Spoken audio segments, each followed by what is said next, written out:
Hello, ladies and gentlemen. Welcome to TGC Talks. I'm your host, Bhupendra Singh. Over the last few episodes, we have spoken extensively about trees, including selection principles for Indian golf courses. Today, we'll talk about Asia. Because while most global turf and golf landscape knowledge comes from excellent research and experience in the US and Europe, Asia operates under a very different set of rules. And unless we acknowledge those differences clearly, we'll continue to struggle, not because we are doing less, but because we are thinking incorrectly.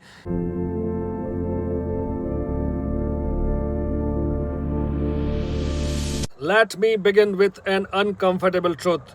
Most global golf course advice, whether about turf, trees, drainage, or design, is written for temperate climates. Climates where seasons are predictable, humidity is manageable, trees go dormant, drying happens naturally.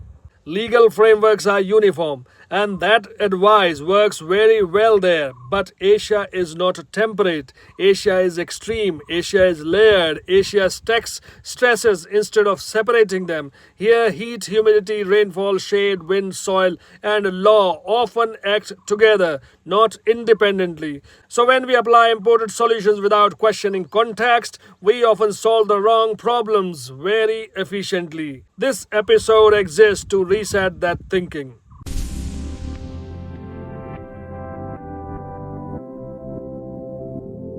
Asia is not one climate. Asia is the largest and most climatically diverse continent on Earth.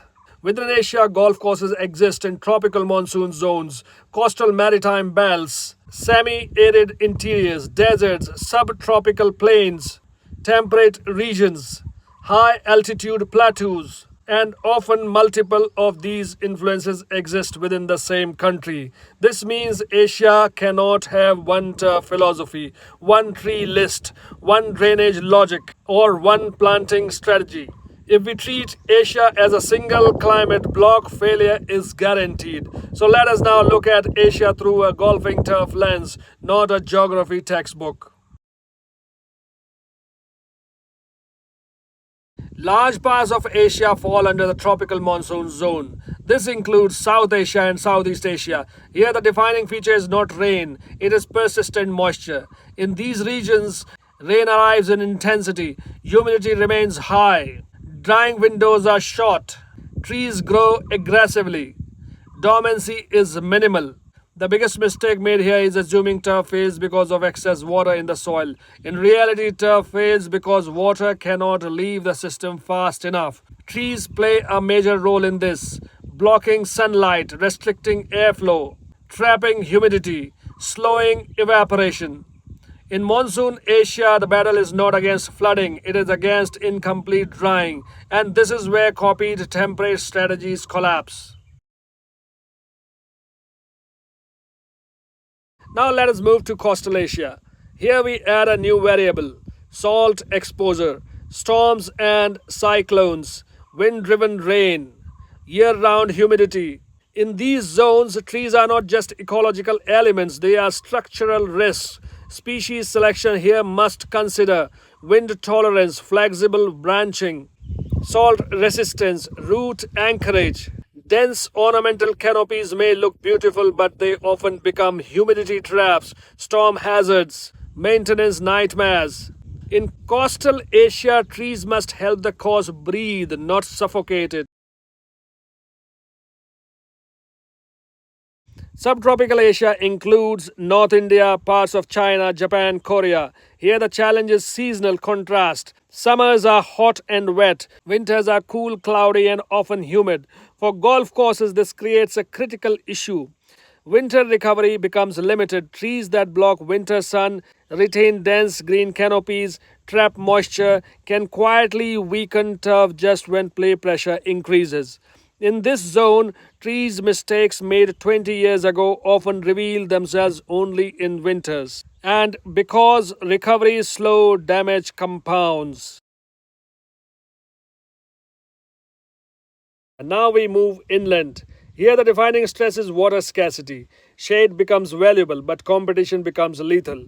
Trees with aggressive surface roots, high water extraction, dense canopies often harm turf more than they help. In these zones, the ideal tree provides moderated shade, has deep, stable roots, limits lateral competition.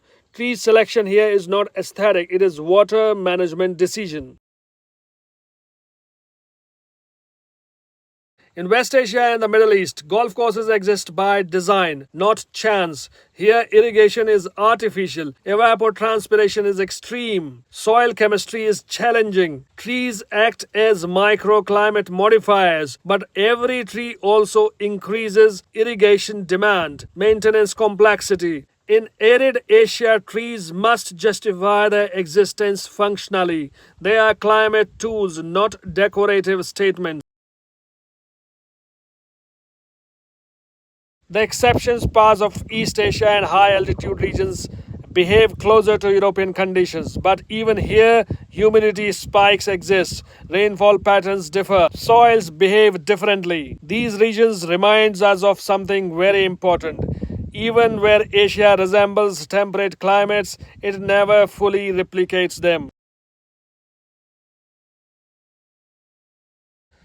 Asia struggles not because superintendents are less capable, budgets are smaller, effort is lacking.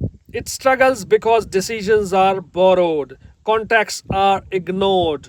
Trees grow faster than planning cycles. Correction becomes legally and socially difficult. In Asia, mistakes amplify faster. Trees do not just grow, their consequences compound. This episode is not about rejecting global knowledge, it is about translating it. Asia needs climate first thinking, behavior based tree selection, long term planning horizons, legal awareness built into design. This is why TGC Turf Talks exists, not to give answers in isolation, but to help ask better questions. Now, before I close, let me leave you with a few questions. If Asia plays by different rules, should Asia follow global planting lists? If trees grow faster here, should planting horizons be longer? And if climate, law, and growth all stack together, should tree selection be treated as infrastructure, not landscaping? Think about it. In the next episode of TGC Turf Talks, we will begin with a new series. However, Trees and Turf series will remain open, and as and when I will receive feedback or suggestions from audience, I will keep adding tree discussions into it. Thank you for watching. I am Bhupendra Singh. This is TGC Talks. See you in the next episode and series of TGC Turf Talks.